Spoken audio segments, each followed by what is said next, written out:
எல்லாம் வல்ல இறைவனுக்கும் இயற்கைக்கும் பிரபஞ்ச பேராற்றலுக்கும் நன்றி.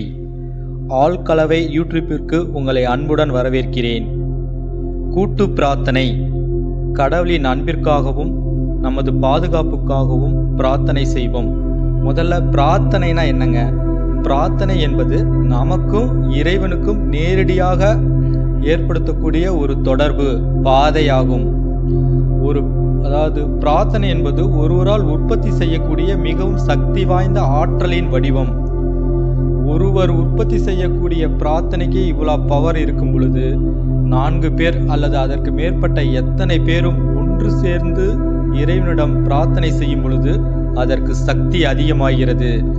அதற்கு உண்டான பலனை இறைவன் அருள்மலையாக பொழிய செய்ய ஆரம்பிக்கிறார். அதாவது ஆப்பர்ச்சுனிட்டி வழிகளை நமக்கு காமிப்பார். நாம் தொடர்ந்து கூட்டு பிரார்த்தனையை பயணிக்க ஒரு எடுத்துக்காட்டை நான் இங்கே கூற விரும்புகிறேன். காரல் ஜங்க் என்பவர் ஒரு மனரீதி தத்துவ நிபுணர்.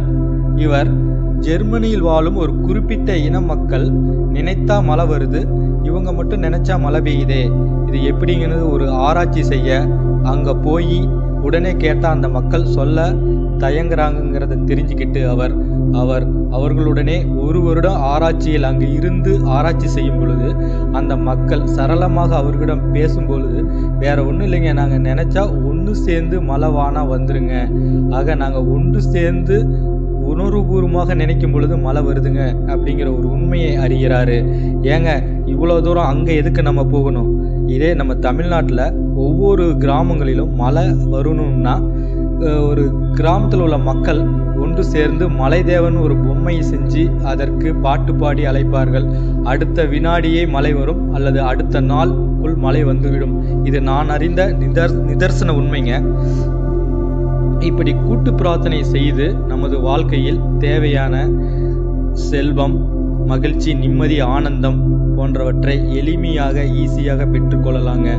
21 நாள் இந்த கூட்டு பிரார்த்தனையை காலையில் எழுந்தவுடன் படுக்கையில் எழுந்த இடத்திலேயே நாம் கூட்டு பிரார்த்தனை செய்யலாங்க. அப்போ நமக்கு இந்த ஆற்றலின் சக்தி அபரிவிதமாக நமது ஆழ்மனதில் பதிந்து அதற்கு தேவையான ஆப்பர்ச்சுனிட்டியை இந்த பிரபஞ்சத்தின் வழியாக இறைவனிடம் சென்றடைந்து நமக்கு கிடைப்பது 100க்கு 100 உறுதி என்பதை நான் கூற விரும்புகிறேன்.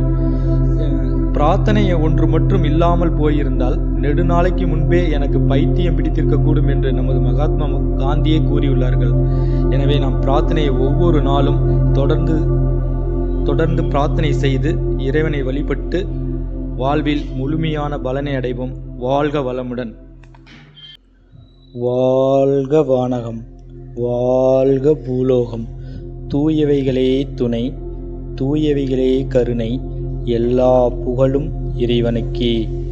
இறைவா இறைவா இறைவா, தாயும் நீயே, தந்தையும் நீயே, உயிரும் நீயே, உண்மையும் நீயே.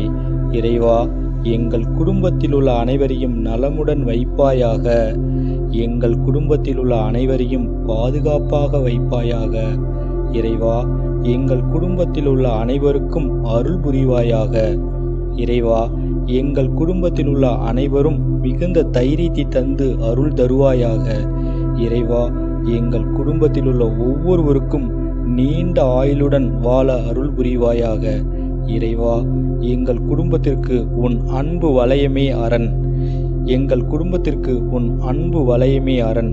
எங்கள் குடும்பத்தை நீயே பாதுகாப்பு அளிக்கக்கூடியவன். உன் கைவசம் அனைத்தும் இருக்கிறது.